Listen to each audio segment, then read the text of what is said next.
Peter.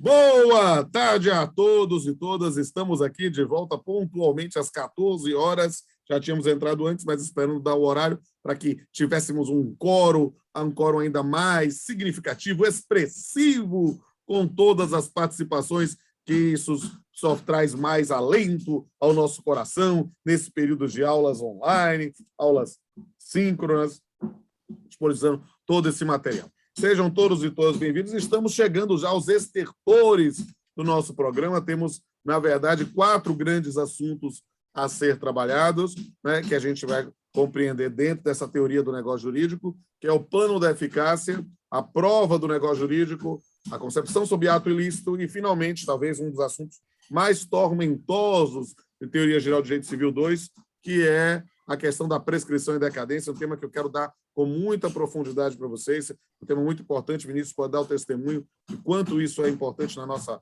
vida prática, e por isso eu quero que vocês realmente possam aproveitar ao máximo. Quero dizer a todos e todas da minha enorme satisfação estar acompanhando vocês. É um mundo diferente, é um mundo virtual, a gente está realmente buscando novos campos de atuação, mas eu quero que a gente possa poder interagir. Há uma perspectiva de, talvez, no próximo semestre, voltarmos aí a atividades presenciais. Espero que, se isso acontecer, a gente tenha a oportunidade de se conhecer pessoalmente, né? Conhecer presencialmente, né? E espero que a gente tenha essa oportunidade. Enquanto isso, mais uma vez, digo, minha casa, meu Instagram, meu YouTube, está tudo à disposição de vocês. Espero que a gente possa aproveitar ainda mais. E lembrando também, porque alguém lá no grupo do WhatsApp pediu que lembrar, como é a nossa avaliação. Nossa avaliação, como dito, é na penúltima aula do semestre, uma prova objetiva, normalmente com 20 questões de provas de concurso sobre temas que fazemos essa data. Se você perdeu a prova, ou se você não consegue fazer prova, tem algum bloqueio, ou coisa do gênero, né? Você, no último dia de aula, me apresenta, manda por e-mail um artigo, né, um artigo com algum dos temas atualizados aqui, trabalhado nesse semestre, aprofundado, que aí a gente faz uma avaliação. Isso serve para quem realmente só quiser fazer o artigo, serve também para que, caso você tenha se estrepado na prova, aí entrou em desespero, faz um artigo, me entrega, e aí eu dou essa olhada com todo o carinho e amor do universo. Alguém tem alguma dúvida em relação à avaliação? Isso vai ficar gravado também lá no canal no YouTube. Vocês vão ter a oportunidade, quem não está presencialmente, quem não está sincronamente, poder ver isso depois, mas estamos à disposição. Alguma dúvida, queridos e queridas? Dou-lhe uma, dou-lhe duas, dou-lhe 3, dou-lhe 4 e dou-lhe 5. Então, estamos aí firmes e fortes. Vamos agora começar o nosso assunto, e temos a honra, a satisfação, o privilégio de ter aqui um tirocinista de altíssima qualidade e gabarito, né, o professor Vinícius Pales Quaresma, que é lá de Vitória da Conquista, e ele vai fazer uma exposição sobre o tema da aula, e eu vou, naturalmente, dialogar e também complementar do que for necessário. Então, meus amigos e amigas, aproveitem aqui o máximo, professor Vinícius, e eu estou aqui à disposição. Vinícius, a palavra é sua. Muito obrigado, professor. Boa tarde, bom dia, boa noite, a depender do horário que vão nos contemplar aqui nessa aula. Bem, bom dia a todos.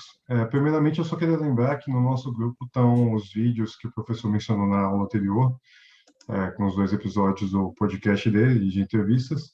E o segundo ponto é que eu vou tratar hoje de algumas questões relativas ao plano de eficácia. Eu vou começar a aula aqui e o professor vai continuar. Minha câmera está insistindo em não ligar, mas, de qualquer forma, eu vou tentar mantê-la ligada aqui. Bem, se ela parar, por favor, continue prestando atenção na aula. Lembrando que, a qualquer momento, vocês podem interromper para tirar dúvidas, fazer questionamentos, etc. O professor também, se porventura discordar de alguma coisa que seja dita, pode colocar seu ponto de vista, obviamente. Então, vamos lá. Nós estamos analisando os planos, né, do negócio jurídico, e aí nós vimos antes a existência e a validade. E eu quero que vocês percebam nesse início de aula que os 3 eles são conexos. Então, assim, o negócio jurídico, para haver no mundo jurídico, obviamente, ele tem que existir, e aí tem requisitos da existência. Para continuar ele existindo, você vai analisar se ele é válido ou não, e depois, se ele vai fazer os efeitos desejados ou indesejados no mundo social, né, no nosso mundo de fato. Então, vamos lá, só uma breve recapitulada aqui. No plano da existência é onde se verifica se há os requisitos mínimos para se considerar um negócio jurídico existente. Quais são esses requisitos? Nós já vimos. Quem quiser consultar pode olhar as aulas anteriores. Forma, objeto, agente emissor da vontade e a manifestação da vontade em si. Tendo esses quatro, está satisfeito o plano de existência. Ótimo, nosso negócio ele existe. Então, nós vamos para o plano da validade. No plano da validade, nós vamos verificar o seguinte: é onde se verifica se aquele negócio que existe, se ele é válido ou não. Se ele tem condições de depois produzir os efeitos que são naturais de um negócio. Então, ele tem alguns requisitos também. Primeiro, agente capaz, nós já vimos, forma prescrita ou não proibida, objeto lícito e tem que ser possível, determinado ou determinável, além da manifestação também da vontade. Tá. Agora, nós vamos ver, nesse momento aqui, esse negócio existente e válido, ele tem que produzir efeitos, né? Ele pode vir a produzir efeitos. Então, ele pode ter aqueles efeitos sendo produzidos naquele momento, ou seja, ele é considerado existente, ele é considerado válido. Então, vamos dizer assim, o professor combinou de me pagar R$ 200.000, eu tenho uma casa, então vou passar para ele a partir do momento que aquele valor for passado. Mas esse evento, essa condição, ela pode ser colocada para o futuro. E aí nós temos algumas possibilidades aqui. Lembrando aqui no chat, legitimado também, é verdade. O agente tem que ser legitimado, porque nem sempre é possível que determinados negócios possam ser feitos livremente, como, por exemplo, o casamento, né? Não pode ser entre pai e filho, etc. A gente já viu essa questão. Muito obrigado a quem lembrou. Então, aí nós vamos ver algumas condições, alguns elementos acidentais do negócio jurídico em si. Então, vamos lembrar aqui, a gente está colocando já o campo dos efeitos, é o plano dos efeitos. Então, esses efeitos que a gente deseja chegar, né, essas repercussões do negócio jurídico, elas vão ser postas aqui. E nós temos 3 tipos de elementos acidentais do negócio jurídico.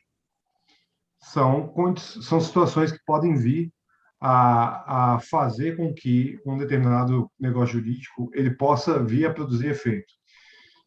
Anotem aí, o primeiro é a condição, o segundo é o termo e o terceiro é o modo do encargo. Eu vou tratar aqui especificamente da condição.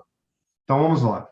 Nós temos um determinado negócio jurídico, ele é considerado como existente, ele é considerado como válido, e ele não se dá necessariamente ali no momento que nós fizemos a negociação, ele vai se dar no futuro. E aí aqui com vocês eu vou analisar a chamada condição, certo? Então anotem aí. A condição, ela vai vincular a eficácia daquele negócio jurídico a um futuro, e esse futuro, prestem atenção, ele vai ser considerado como incerto. E eu vou explicar o porquê aqui para vocês, tá bom? Qualquer dúvida, por favor, mantenham aí o chat funcionando ou abra o microfone. Então vamos lá. Por que eu falo futuro aqui? Porque é uma condição que ela vai se colocar ainda. Então, se você fizer determinada coisa no futuro, eu terei que agir de outra forma a adimplir o nosso acordo, a fazer jus ao nosso acordo, certo? Então, isso não se ocorre nem no passado e nem no presente. É uma condição futura que vai ser estabelecida. E por que incerto? Bem, porque não necessariamente se sabe se aquela condição ela vai realmente acontecer. Vamos colocar aqui, só para dar um exemplo de uma coisa certa. Eu tenho uma data de fim de contrato. Então, aqui, ao dia 31 de dezembro de 2021, nosso contrato se encerra. Pronto, a partir desse momento, nós temos a situação na qual você tem uma condição certa. Não é sobre isso que a gente está falando no momento. Nós estamos falando sobre condições incertas, tá bom? Tá. Então, vamos dizer que eu faço um acordo contigo. Olha, eu sou seu tio e vou te dar um carro. Para conseguir esse carro, você vai ter que conseguir fazer uma determinada coisa. Então, eu te dou um carro a partir do momento que você passar no vestibular. Eu quero que você passe em vestibular de qualquer forma? Não. Eu quero que você passe, por exemplo, no vestibular de odontologia da UFBA entre os 5 primeiros. Então, é no futuro, né? É uma condição no futuro. Você vai prestar esse vestibular para ver se vai passar. E essa condição é incerta, não se sabe se você vai conseguir ou não, e ela não chegará necessariamente, ela não cabalmente chegará. Ela chegará a depender do que ocorra. Então, nós temos os dois pré-requisitos aqui para a condição. É no futuro, é um evento futuro e é incerto. Perfeito. Então, eu vou dar aqui outro exemplo para vocês. Eu prometi, por exemplo, sendo seu amigo, seu parente, qualquer coisa do gênero, te dar 100 mil reais a partir do momento que você casasse. Você vai se casar necessariamente?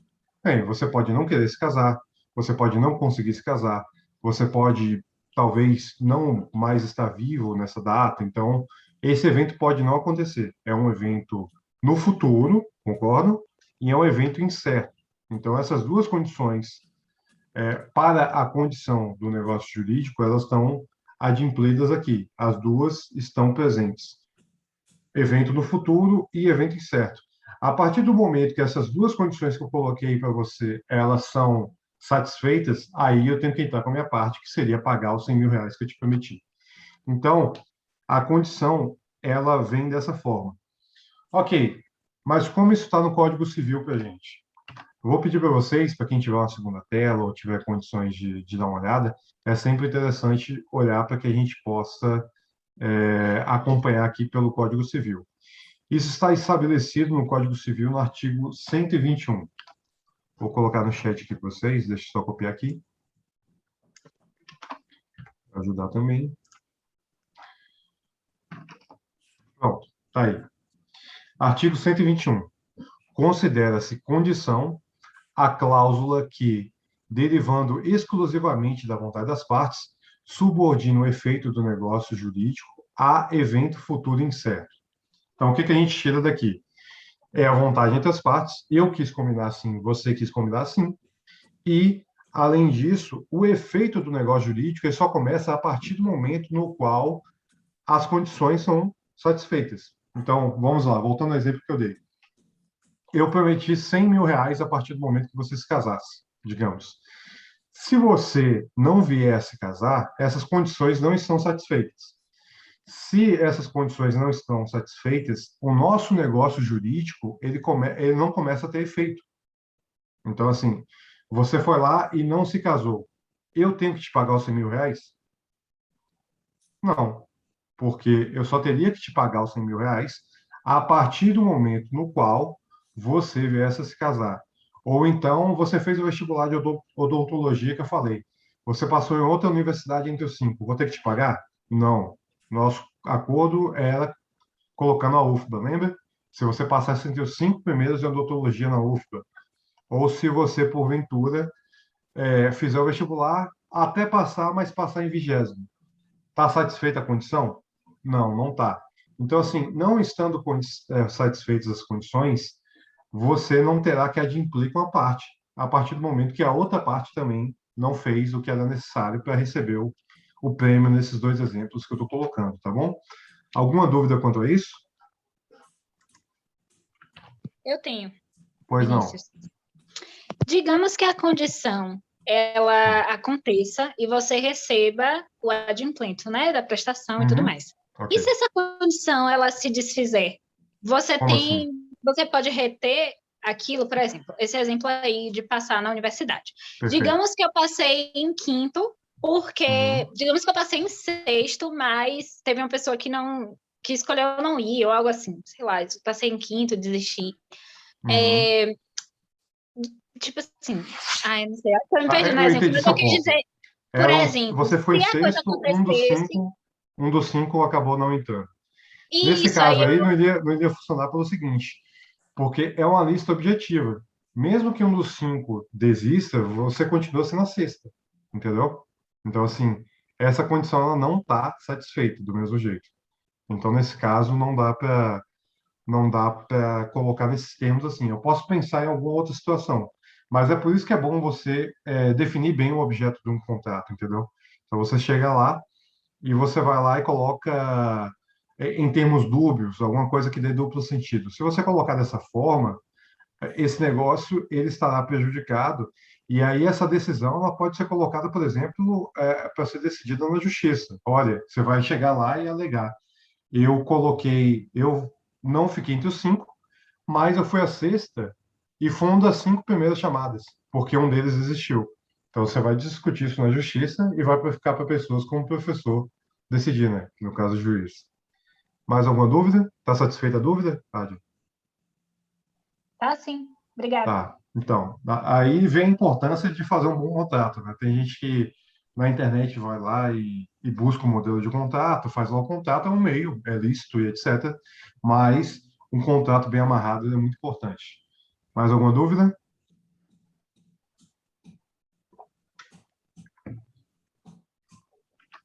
Não? Eu estou deixando o pessoal à vontade, mas eu vou dar um debate aqui, né, com vocês. Isso aqui é uma coisa muito importante que Vinícius está trabalhando. E é preciso entender que esse plano da eficácia é o que nós chamamos de um plano acidental do negócio jurídico.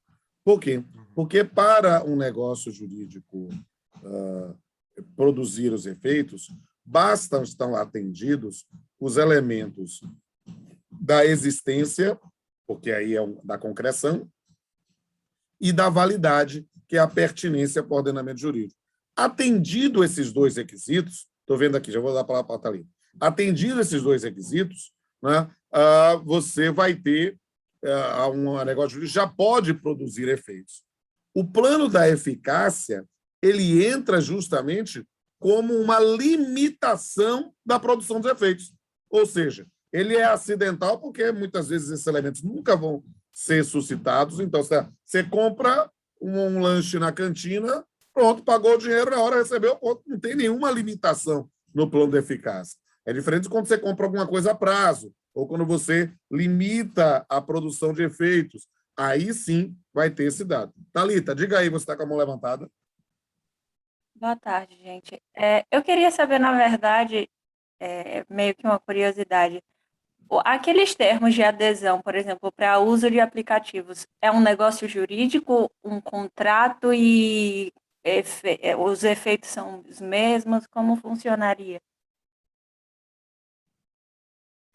Desculpe, querida, me atrapalhei aqui. Você pode repetir a pergunta? Por exemplo, os termos de adesão para uso de aplicativos, eles são um negócio jurídico, são um contrato e os efeitos deles são similares a qualquer outro negócio jurídico? Como seria isso? Esse termo de adesão, na verdade, é a forma da manifestação da vontade neste contrato. Quando a gente faz um termo de adesão para usar um determinado aplicativo, aí você diz, concordo que li tudo e faz esse dado. Aquilo ali, aquela íconezinho que você clica, é só e somente só a prova de que você está manifestando a vontade. A expressão termo aqui é utilizado em outra acepção, né? Porque a expressão termo no plano da eficácia, a gente pensa em uma limitação temporal. Aqui, quando ele está usando um termo, é literalmente o instrumento contratual, que ali está todo virtual. Então, esse termo de adesão é simplesmente o instrumento da manifestação da vontade. E o contrato é o que você acabou de assentir, entendeu? Entendi, valeu. Beleza, sempre à disposição. Professor, só Volta aí, possivelmente Vinícius. complementando aqui, o termo aqui nesse plano de eficácia está mais vinculado a término. Então, assim, é o momento no qual determinados negócios jurídicos, ou, aliás, nenhum deles vão se estender para sempre, né? Então, assim, o termo que a gente vai ver mais à frente, ele aqui é vinculado a tempo, né? Esse termo que se coloca geralmente nesses contratos, nesses aplicativos, por exemplo, são condições, né, de utilização geralmente. Então, por exemplo, utilizar determinado aplicativo, eu atesto aqui que seria maior de 18 anos. Então, geralmente, você vai ter alguma coisa nesse sentido. Exato. Mais alguém? Vamos lá, quem quiser perguntar, pergunte, viu, gente? Porque aí depois eu vou. Tá bom, fica à vontade.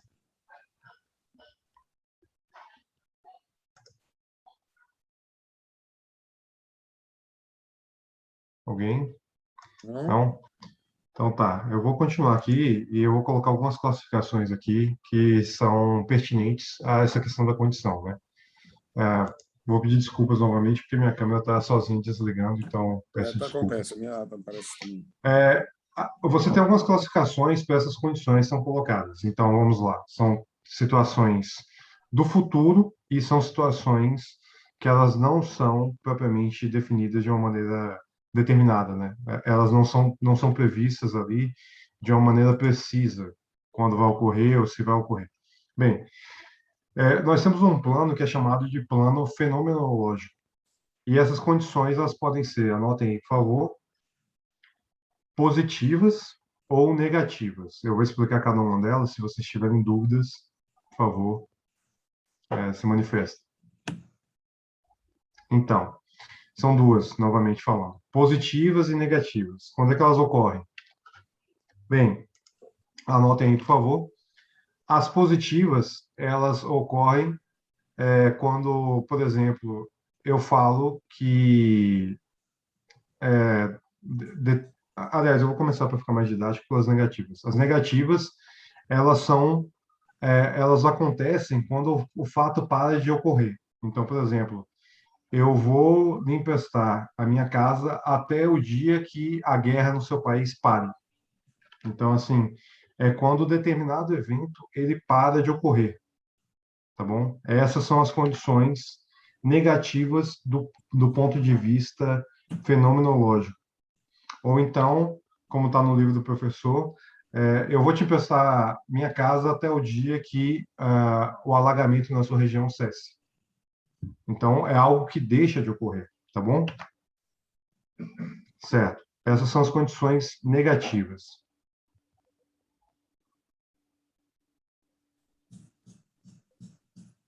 Perfeito?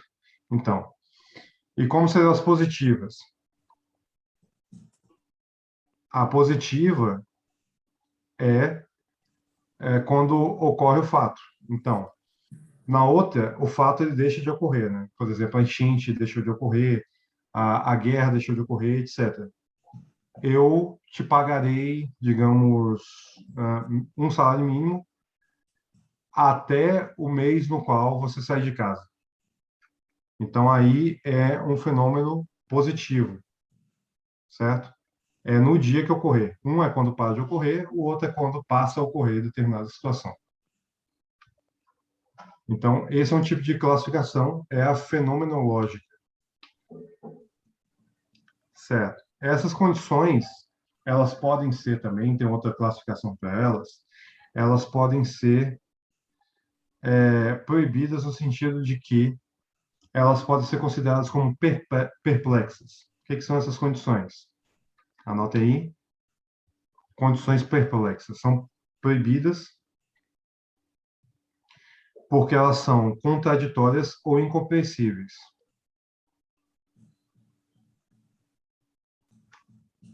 Essas são as perplexas. Então, eu falo assim, olha, eu vou te ceder meu carro para o seu uso, mas você não vai poder utilizá-lo e nem emprestá-lo para ninguém, ou nem exibi-lo, ou nem alugá-lo, e etc. Então, assim, uma condição, ela é contraditória à outra. Ela é considerada pela doutrina, por exemplo, como um tipo de cláusula de condição proibida. Além das perplexas, nós temos as potestativas.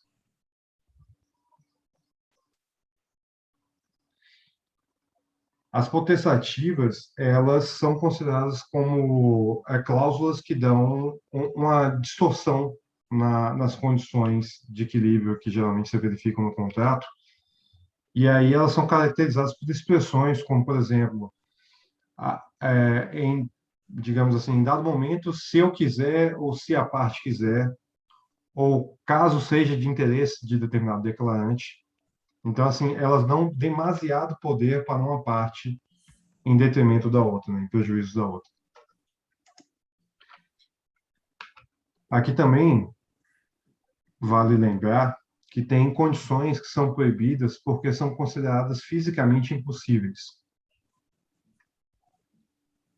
Vamos dizer que num contrato eu te obrigue a carregar, sei lá, 10 mil quilos nas costas. Bem, isso é fisicamente impossível, humano nenhum vai conseguir fazer isso. Então, as cláusulas que traçam condições que são consideradas dessa forma, elas são consideradas como inválidas.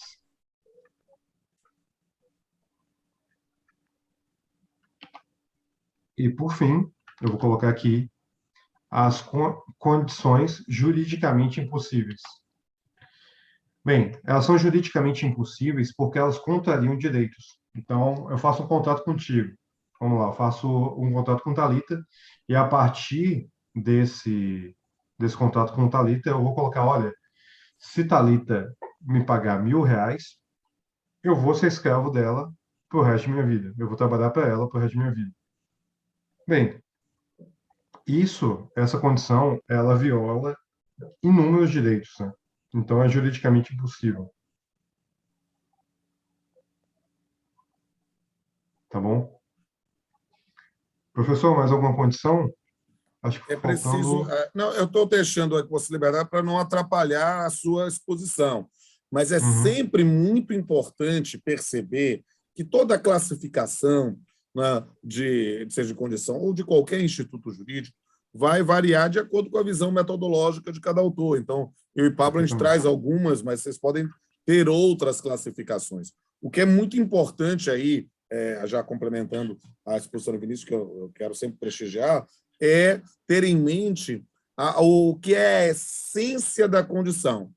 A essência da condição, né, como um elemento limitador da produção de efeitos do negócio jurídico, ela é sempre um elemento que está relacionado à futuridade, ou seja, você sempre, quando está falando de uma condição, você está falando de alguma coisa que ainda pode acontecer, e o pode aqui é tecnicamente muito preciso, né? Por quê? Porque você não tem certeza se vai acontecer.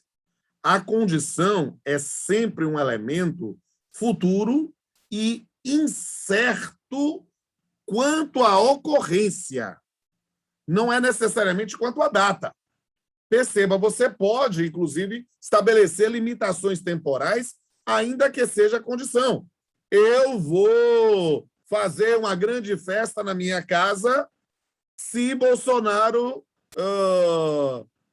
for defenestrado, tiver o impeachment até dezembro.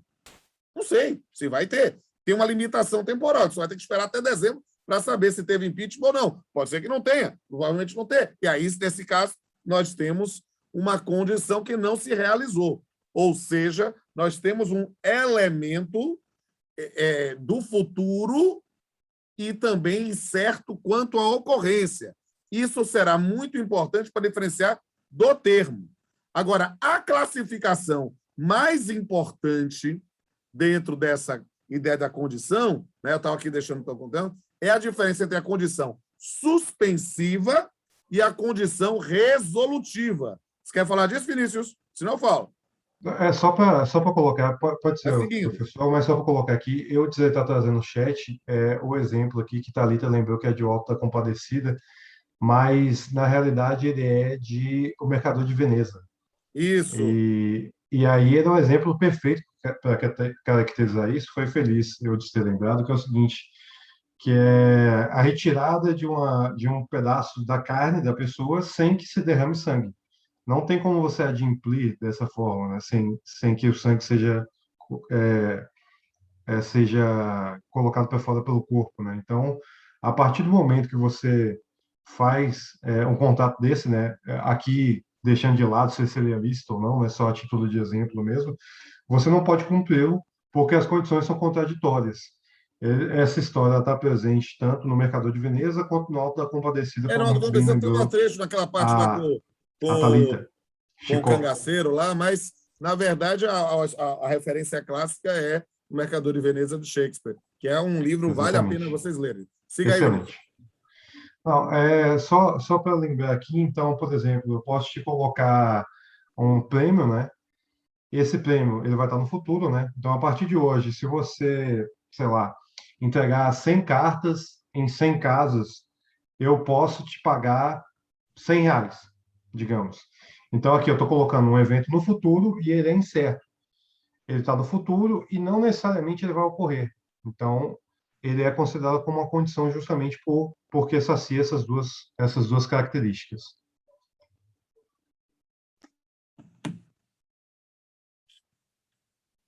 Vamos lá? Alô, sumiu. Sumiu o seu áudio. Pode ir, professor. Não, era isso mesmo. Pode continuar, professor. Mas aí, trabalhando aqui, uma questão, uma classificação que é muito importante e talvez seja a de maior repercussão pragmática sobre a condição, né? Aguenta aí o termo. A condição é que a condição ela pode ser resolutiva ou ela pode ser suspensiva.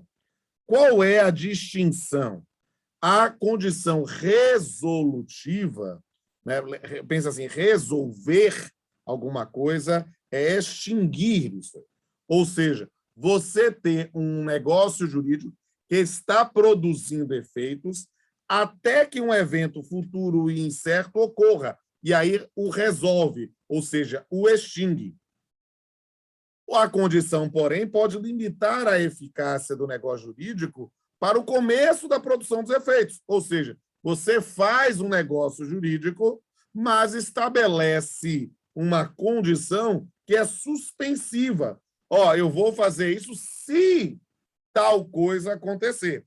Da primeira, eu farei tal coisa enquanto tal coisa não acontecer. Ou seja, a situação é, numa eu já estou produzindo imediatamente e outro eu estou suspendendo a produção dos efeitos. Estão entendendo aí? Professor, Diga aí, querido. eu caracterizaria assim, se o professor me permite, a suspensiva, ela começaria a partir do dia que, e a resolutiva, ela iria até o dia que. Exatamente, por aí. Então, assim, você começa a fazer determinada coisa a partir do momento em que aquele evento futuro e incerto acontece. Aí, digamos assim, eu vou lá e falo, olha, eu vou fazer uma festa, eu vou fazer doações mensais a partir do dia que determinado candidato ganhar as eleições. Então, assim, quer dizer que isso vai acontecer? Não necessariamente. Mas, então, por isso é um evento incerto. É um evento no futuro e, a partir daquele momento, eu começo a ter determinado comportamento que está combinado através do nosso negócio jurídico. Isso seria o efeito suspensivo, né? O efeito resolutivo, ele termina a partir de um determinado fato que ele é futuro e incerto. Então, eu falo assim, olha, eu vou distribuir 1.000 camisas por mês até o dia que assuma um novo governador ou assuma um novo presidente, o que for. Na próxima eleição, necessariamente vai assumir um novo presidente? Não necessariamente. Então, ele pode continuar a produzir efeitos. Perfeito. Isso aí é tudo que diz respeito à condição. Um evento futuro e incerto quanto à ocorrência. Já o termo, que é o segundo elemento acidental do plano da eficácia, é um evento futuro e certo quanto à ocorrência. Ou seja, a certeza aqui é quanto à ocorrência, não necessariamente quanto à data. Você pode não saber a data. E aí você diz que é um termo incerto. Termo incerto não é contradição de termos, não é contradição semântica, porque o termo, todo termo é certo quanto à ocorrência. Se a gente usa a expressão termo incerto, é um evento futuro incerto quanto à ocorrência, mas incerto quanto à data. Por exemplo, Eudes, aqui no chat, colocou o caso da morte. A morte, para todos nós, é um evento futuro e certo. É um evento futuro e certo quanto à ocorrência. Por mais que você queira acreditar do contrário, você vai morrer. Olha, Eudes, você vai morrer, Vinícius, você vai morrer, eu vou morrer, e todo mundo vai morrer. Agora, pode ser que não morra hoje, nem amanhã, nem semana que vem, nem daqui a 10 anos, nem daqui a 50 anos, que vamos viver 200 anos. A gente vai morrer. Hoje, dentro da visão científica, ainda não criaram alguma fórmula da imortalidade. Então, a gente vai morrer. Quando? Não sei. O testamento é um negócio jurídico que está submetido a um termo. Por quê? E é um termo certo, não quanto à ocorrência, quanto à data.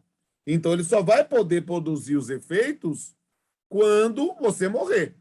E perceba, enquanto você não morrer, você pode revogar o testamento. Você fazer um negócio jurídico existente e válido e que nunca vai produzir efeitos. Tá claro, Eudes? Diga aí, o elixir da vida eterna aí, de Eudes aí pensando nessa situação. Estou pensando lá, Indiana Jones e a Última Cruzada, talvez, lá. Tinha aquele negócio lá do Sean Connery, legal. Diga aí, Vinícius. Professor, então, aqui eu pensei em outro exemplo, que seria o seguinte, eu e o professor Pamplona estamos vendendo 2 lotes de terreno iguais.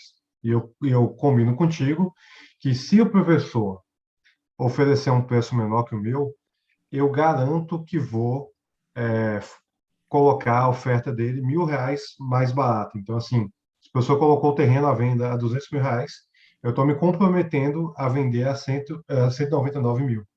Bem, é um evento incerto e futuro. Futuro porque essas condições vão ser colocadas ainda, incerto porque eu não sei se o professor vai vender mais barato que eu.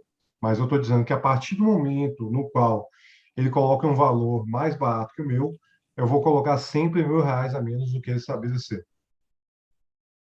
E aí perceba, essa promessa que você está fazendo para o comprador está submetida a uma condição, porque eu não faço. Mas perceba, o negócio jurídico de compra e venda não está submetido à condição. O que está submetido à condição é a sua promessa de realizar o negócio jurídico. Olha como é interessante quando a gente vai dissecando o Instituto. Por quê? Porque aí sim você celebra o negócio jurídico dentro dos elementos, dentro do valor que está estabelecido. Qual vai ser? O que vocês estabelecerem. Então, entendeu? Essa condição, ao meu ver, professor, é vista como suspensiva, porque ela começa a partir do momento que o professor coloca um preço mais baixo que o meu. Então, exato, ou seja, essa promessa não tem... Agora perceba, você disse que se eu oferecer, ou seja, você já ofereceu o seu valor. Sim. E está estabelecendo um determinado prazo para que eu ofereça antes de consumar o negócio jurídico. Então, nessa circunstância, sim, fazer mais barato está submetido a uma condição. Sim, exatamente. Então, esse é um elemento muito interessante. Agora, perceba que o termo, aqui nós vamos entender o termo sempre como evento futuro e certo quanto à ocorrência, não necessariamente quanto à data. E o termo pode ser inicial e pode ser final. Toda vez que você faz um contrato de duração determinada, você tem termos iniciais e termos finais. Quando você... aí eu estou pensando nessa geração aqui, que aluga na Amazon Prime um filme, né? Eu fiquei doido para ver lá a Liga da Justiça, o Snyder Cut, e aí entrei, comprei lá, mas não comprei, não estava vendendo, estava só alugando por um prazo de 48 horas, depois ficou disponível para todo mundo na HBO, mas, naquele momento doido para ver, eu tinha um termo inicial e um termo final da minha locação. A locação é um típico contrato que, a priori, tem sempre um termo final. Você pode pensar em renovação de locação, né, qualquer tipo de aluguel em geral, mas você tem uma delimitação no tempo, um contrato de experiência. O seu contrato de estágio, ele tem um termo final, ainda que você possa admitir uma eventual prorrogação. O filme ficou excelente, Júlia. Quem sabe algum dia eu tenha o prazer de conhecer todos e todas pessoalmente e vamos assistir uma sessão completa. O filme tem 6 horas, é uma beleza, né? Aí é muita pipoca que a gente tem que comer e com Coca-Cola para poder aguentar, né? Muito melhor, sim, sem sombra de dúvida.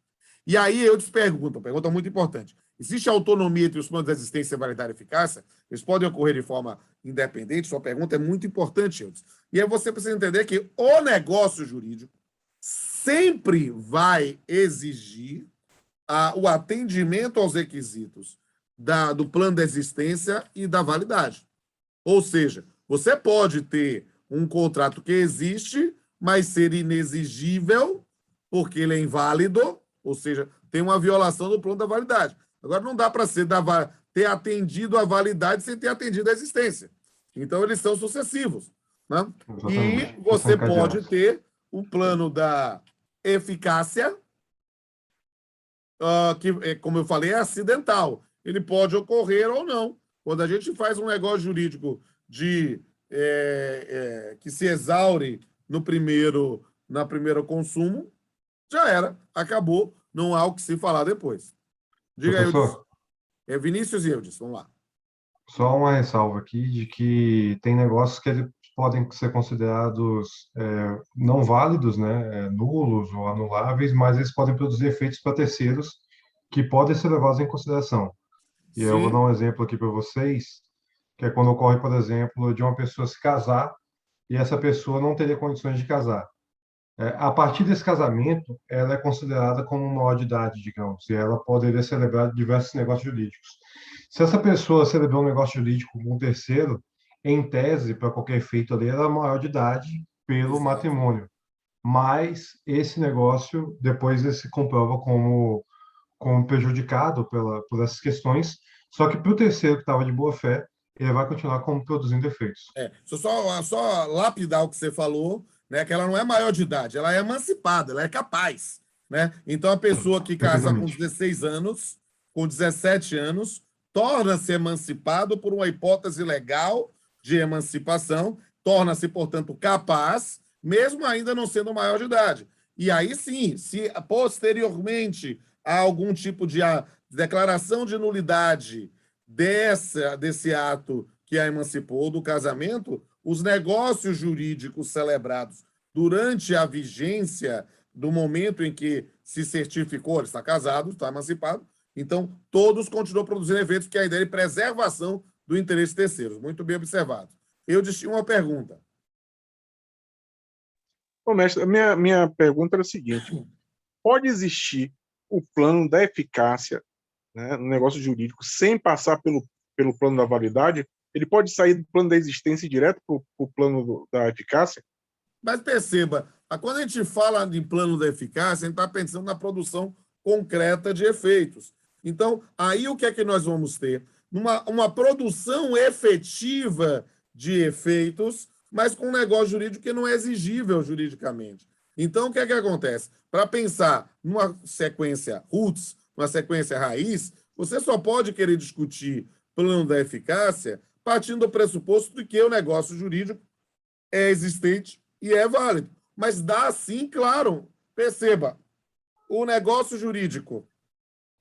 A obrigação natural seria um caso, professor? Espera um pouquinho, Júlia, só para terminar, já dou a palavra. Né? A negócio jurídico do cangaceiro, do meu matador profissional, eu tenho lá no plano da existência, o negócio existe. E aí eu digo, é para matar Eudes no dia 1º de novembro. Já tem até termo, né, para fazer isso. Mas perceba, esse negócio jurídico não é exigível juridicamente, porque ele não atende o objeto lícito, entende? Do ponto de vista de uma classificação, a gente pode usar os termos, sim, mas para pensar numa plena eficácia e exigibilidade, não. Você só vai pensar efetivamente no campo da concreção atendendo os requisitos anteriores. Eu vou fazer o card hoje, né, dessa parceria que eu tenho com o professor Luciano e com o professor Danilo Gaspar, hoje sobre teoria da aparência, que é uma questão muito interessante, é quando você não atende todos os requisitos, mas tem uma aparência de atender, parece socialmente estar produzindo os efeitos, e aí a gente reconhece validade aos efeitos, mas é muito mais em função da boa-fé e da excusabilidade do erro do que propriamente por uma autonomia dos planos. Entendeu, Eudes? Professor, Diga, querido. só antes Só de porque Júlia Júlia, tem uma pergunta, viu, gente? só antes de Júlia aqui, porque é pertinente ao que o Eudes falou. Sim. Pense, o que eu estava tentando explicar no início da aula, Eudes, era justamente como eles são encadeados, né? Pense ao contrário, nos planos na ordem contrária do que geralmente se estabelece. Para ter efeito, geralmente ele vai ser válido. Para ser válido, ele tem que existir. Então, assim, você vê que eles têm um encadeamento natural que vão levar ao efeito que geralmente se quer produzir, né? E aí eles têm uma sequência lógica. Então, geralmente, para ter efeito, ele tem que ter validade, e para ter validade, ele necessariamente tem que existir. Isso. Júlia, eu quero ouvi-la. Eu acho que não. Agora eu meio que me respondi com essa explicação de Vinícius, mas eu ia perguntar se a obrigação natural não se encaixava nesse caso de Eudes. A obrigação natural, é interessante falar sobre isso, embora dizendo, nem todo mundo sabe o que é obrigação natural, porque é assunto de obrigações 1, mas dizendo aqui, a obrigação natural é uma obrigação juridicamente perfeita, mas apenas incompleta, porque falta ela a eficácia, ela falta ela a exigibilidade, até para não usar a expressão eficácia não confundir. Ela atende os planos da existência, da validade e da eficácia, mas ela, por uma circunstância que pode ter sido originária ou superveniente, ela não é exigível juridicamente. Vou explicar isso para vocês, já dando spoiler do último assunto desse semestre. A obrigação prescrita, que é uma coisa que eu vou explicar para vocês, é uma obrigação natural. A obrigação prescrita ela não é inválida. A obrigação prescrita ela não é inexistente. A obrigação prescrita não é, no rigor da palavra, ineficaz. Ela é, na verdade, apenas inexigível. Ou seja, imagine, Eudes, que você deva para Vinícius R$ 1.000 e havia um prazo de 3 anos para cobrar esse valor. Passou os 3 anos, Vinícius não pode mais cobrar judicialmente. Quer dizer, poder ele pode, mas o juiz vai acolher a prescrição. Ou seja, já passou o prazo para que ele pudesse cobrar. Mas se você, Eudes, deu uma dor na consciência e resolveu pagar e deixar de ser caloteiro, aí, nessa circunstância, bem pago está. Se você pagou para Vinícius uma dívida prescrita e depois se arrependeu, você vai fazer o quê? Ser torcedor do Vitória e ir chorar no pé do caboclo. Por quê? Porque não tem mais o que fazer. Beleza, Eudes? E beleza, Thalita, que fez... Foi Thalita que fez a pergunta? Acho que foi Júlia. Júlia caiu, né? Não, estou aqui. Entendi, Júlia, sim, tá aí. professor. Obrigada. Beleza. Pegou direitinho, Júlia? Sim, sim. Beleza, estou à sua disposição. O que mais? Vamos lá, mais alguma dúvida, gente? Alô, tem alguém vivo aí? Alô, gente, quando vocês não ligam a câmera ou o áudio, eu fico me sentindo só. Fico achando que eu estou dando aula. Sem dúvida, professor. Ô, Márcio, muito bom, muito bom, muito bom, muito bom. Eu gosto quando vocês participam, porque aí eu fico assim, ó, eu me sinto só, estou carente, eu sou um professor carente, dengoso. Se vocês não me derem um sinal de vida, eu choro, gente. Vamos lá. E não? Professor? Alô? Faltou essa classificação também de listas e listas. Vai lá, querido, joga aí. 122. Pode falar. Não, é só para lembrar aqui que tem a classificação também das condições, elas podem ser tidas como listas ou ilícitas. Aqui eu estou falando das condições, não do termo, tá bom? Então, condições. Elas podem ser tidas como lícitas ou ilícitas, e isso vai estar no artigo 122 do Código Civil. Dê uma olhada aí no chat, que eu já postei. são listas em geral, todas as condições não contrárias à lei, à ordem pública ou aos bons costumes. Entre as condições defesas, ou seja, proibidas, se incluem as que privarem de todo efeito o negócio jurídico ou o sujeitarem ao puro arbítrio de uma das partes. Isso pega um pouco aquela questão que foi colocada antes, da situação das condições potestativas, né? Que elas colocam o negócio jurídico dependendo dos efeitos de uma das partes, né? Isso. Esse termo bons costumes é amplo e eu diria mais, né? Ele é temporal. Então, assim, o que é considerado bons costumes hoje em dia, há 100 anos atrás não era considerado, né? Se você fosse tomar banho de biquíni, por exemplo, na praia, há 50 anos atrás, a situação era outra. Hoje em dia é uma situação absolutamente comum. É engraçado isso, quando a gente dá aula de hermenêutica, né? Como uma frase pode mudar o contexto, né? A depender do espaço e do tempo, né? Se há 50 anos proibido o biquíni. Proibido o biquíni há 50 anos era uma situação porque o biquíni era escandaloso. Mas se você bota isso numa praia de nudismo, proibido o biquíni é porque a pessoa tem que ir sem o biquíni e não ir de biquíni, entende? Então, às vezes, eu gosto muito de falar essa frase, texto sem contexto vira pretexto. E a gente precisa, às vezes, fazer a contextualização, né? Quando a gente dá aula de hermenêutica, eu lembro assim, de você dizer, olha, você é proibido a entrada de cachorros. Então, eu posso entrar com o meu urso de estimação? Eu posso entrar com o meu leão de estimação? Né? Se vocês olharem o meu cachorro, o Carlos Cóssio, ele parece uma onça, ele é enorme, né? É um cachorro, mas eu digo, é proibido entrar, aí a depender vocês podem achar que eu estou com um pequeno pônei aqui em volta. É uma figura rara. Diga aí. Diga aí, eu vi alguém fazendo menção, não. É um áudio por enquanto. Então, aqui, queridos, e essa expressão bons costumes, como eu está colocando aqui no grupo, é algo que acaba sendo, às vezes, uma manifestação de moralidade e que pode ser variável de sociedade para sociedade. Talvez a expressão... E a gente entende isso, acho que a geração de vocês teria facilidade de entender. O que são bons costumes no governo Lula e o que são bons costumes no governo Bolsonaro. Não é que mudou o conceito de bom costume. Na verdade, a ideologia de quem atua varia dentro dessa expressão, sem mudar o texto da lei.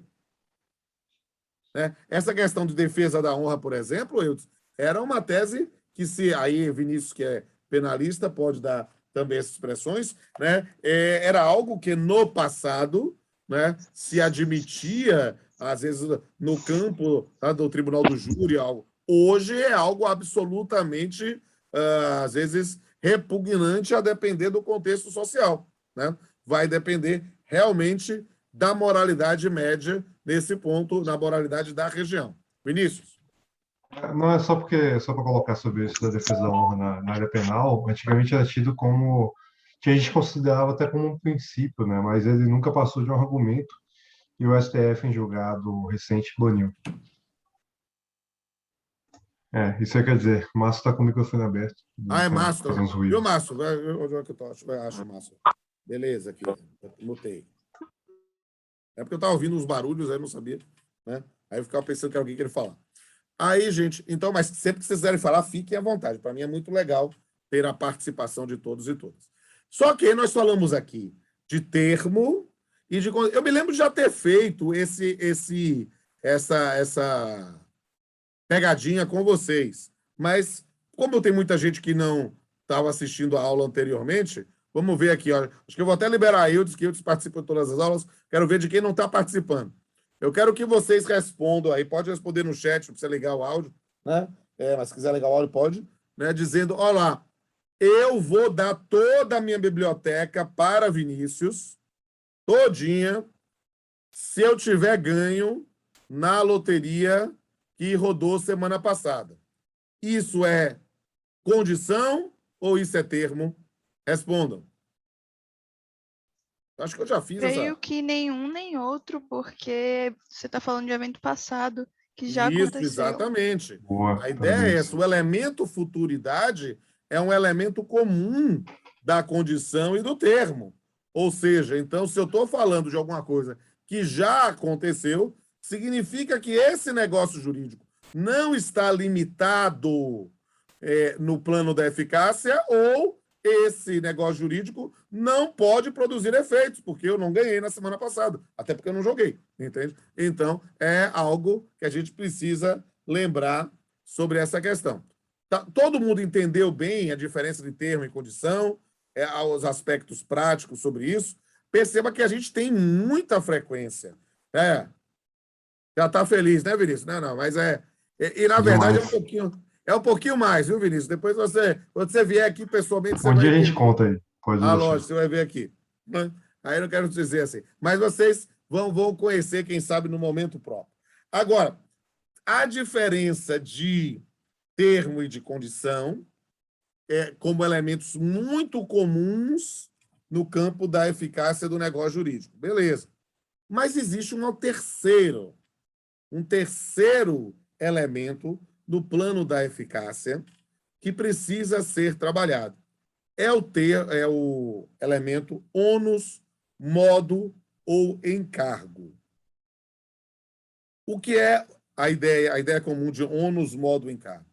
É algo próprio de negócios jurídicos gratuitos em que se estabelece uma obrigação acessória. Uma obrigação acessória que não é uma contraprestação. Não é dando o que se recebe, não faço o seu que eu faço o meu, não. É uma obrigação acessória decorrente de um ato de liberalidade. Então, eu digo que vou ceder toda a minha biblioteca, vou doar toda a minha biblioteca para Vinícius, com o encargo dele fazer uma fundação para disponibilizar esses livros para estudantes carentes. Ele pode usar isso, ele pode fazer, mas ele tem de fazer uma fundação. A minha doação não está condicionada a ele fazer isso. Eu poderia fazer, fica a doação para Vinícius, se ele fizer. Aí ele seria uma condição. Mas eu digo não, eu estou doando para Vinícius com este encargo. A gente usa muito o exemplo do encargo, às vezes, para os animais domésticos, né? A gente não tem no sistema brasileiro uma legitimidade sucessória de pets. Eu, na minha atual circunstância de pai solteiro de 5 cachorros, eu podia pensar, estou ficando velho mesmo, estou acabado, ninguém me ama, ninguém me quer, então eu vou fazer um testamento para doar todo o meu patrimônio para Chuchucão, Carlos, Camille, Hans e Hannah, meus 5 cachorros. Não posso. Eu tenho que efetivamente direcionar isso, e ainda tem a questão legítima, porque eu tenho 2 filhos, né? Eu tenho que direcionar a parte disponível do meu patrimônio para um ser humano, ou para uma pessoa jurídica, para uma pessoa física ou jurídica. E aí eu posso estabelecer um encargo de tomar conta da matilha. Mas eu não posso dizer que eu vou deixar para a matilha. Isso aí é filme norte-americano. Tá entendendo aí, gente? E aí o que é que acontece?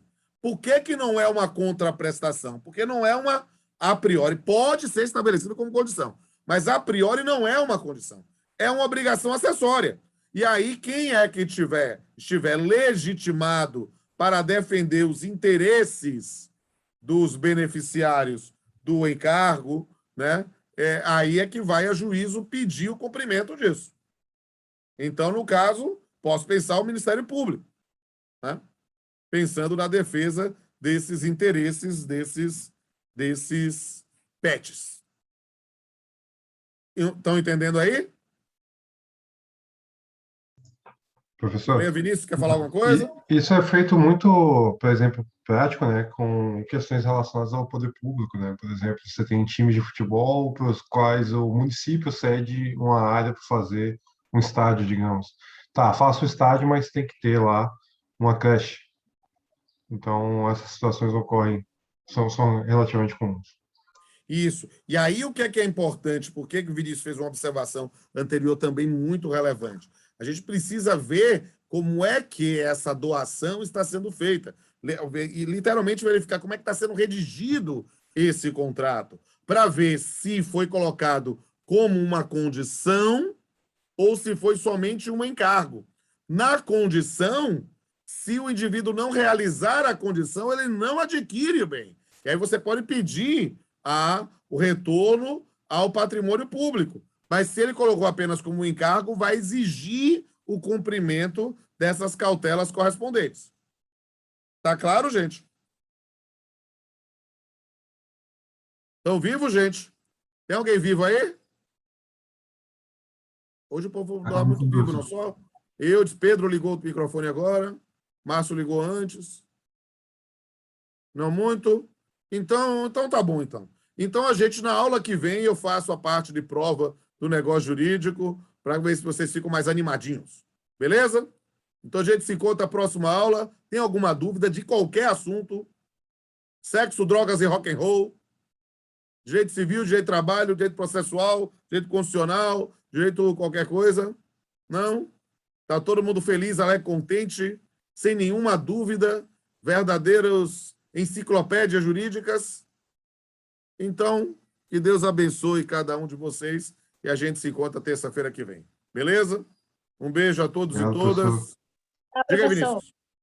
Não, é só para agradecer a participação, pela possibilidade de participação e dizer que nessa sexta-feira eu vou estar às 8 da manhã palestrando na Universidade Estadual do Sudoeste da Bahia sobre sobre o tema, né? Democracia e pós-verdade. Então, Ótimo. eu vou postar o link lá no grupo, quem quiser assistir, sinta convidado. Sejam todos bem-vindos. E quem quiser também participar do evento, eu até falei, até prometi um pontinho extra para quem quisesse fazer, né? Fazer 3 palestras. Amanhã e quinta-feira nós temos um evento da Academia de Letras Jurídicas da Bahia, evento gratuito, em homenagem ao ex-professor da CAJ, José Augusto Rodrigues Pinto. Já temos mais de 600 pessoas inscritas, então, na verdade, eu estou querendo para vocês terem a oportunidade de participar, né? Estou presidente, começa o evento amanhã, de manhã. Se alguém quiser, eu vou mandar o link lá no grupo. Júlia perguntou o horário aqui, o horário é a partir das 8 da manhã. Eu posto os detalhes no nosso grupo. Pode Obrigado, jogar lá Júlia. no grupo para todo mundo, quem quiser participar. Alguma dúvida mais, gente? Não? Já não me aguentam mais, eu estou abandonado, jogado às traças. Então, que Deus abençoe vocês. Tenham pena do coração de um velhinho carente que quer cada vez mais o carinho de vocês. Tchau, tchau, gente. Tchau, gente. Tchau, tchau. Tchau, tchau. Ouvi uma vozinha. Tchau, tchau. Tchau, tchau, tchau, tchau, tchau, tchau. Tchau, tchau, tchau, tchau. Então agora já está diminuindo. Tchau, tchau, tchau. Tchau, tchau, tchau. Estou desligando. Vou desligar. Estou desligando. Desliguei.